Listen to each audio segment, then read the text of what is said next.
Hey guys, today I want to talk to you about putting all your trust in God. The Bible clearly tells us to put all your trust in God and not to lean on your own understanding. He also says, do not put your trust in man, put your trust in God. I want to speak about what that actually means, because I think a lot of people don't quite understand to the fullest what that means. Simply, because a lot of people get confused with blind faith and trusting in God.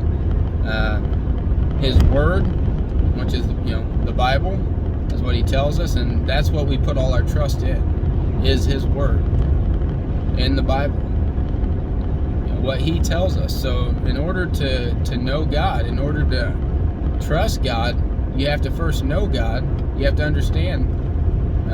You have to read His Word. If you don't read His Word, how are you going to trust somebody you don't know? I got asked a question. It's a great question. It's really the question is really what you would call blind faith.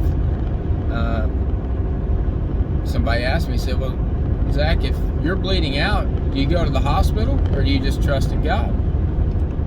That's a great question. Because that, like I said, that is called blind faith. When Satan took Jesus on top of the mountain and told him to jump, he said, surely the angels will catch you. Jesus told him, he said, it is also written, do not test God, or do not tempt God. So he tells us not to be ignorant of the two worlds in which we live, one being spiritual and one being physical. In a physical world, when you're bleeding out and you can get help, you go to the doctor, they know things of this physical world. They have bodies that they can practice on, animals, rats, whatever. They went to school, they learned about it, so they know things of this physical world.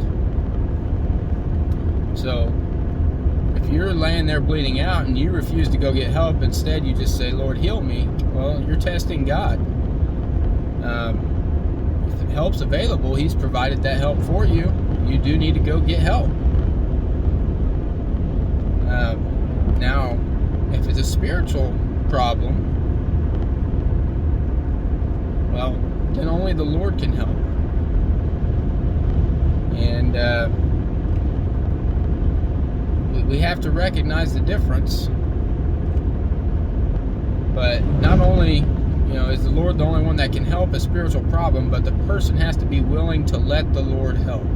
And that's the biggest thing, because we all have free will. We're all given a choice to do what's right or to do what's wrong. You're being influenced by good and evil every day, every decision. It's your choice. If you refuse His help, then you're not going to get the help you need spiritually. You have to accept it. You have to want it. You have to learn to trust in the Lord, and in order to do that, you have to learn God's love, and you have to learn who God is. And the only way you can do that is by reading His Word to get to know Him. So, I hope that answers a little bit more clearly about putting all your trust in God. If anybody has any questions, I would love to answer those. Just reach out to me. You can message me, call me, find me, whatever. I'll be more than happy to help answer more about this or anything else if anybody has any questions. So I hope you all have a blessed day today, and thank you for listening.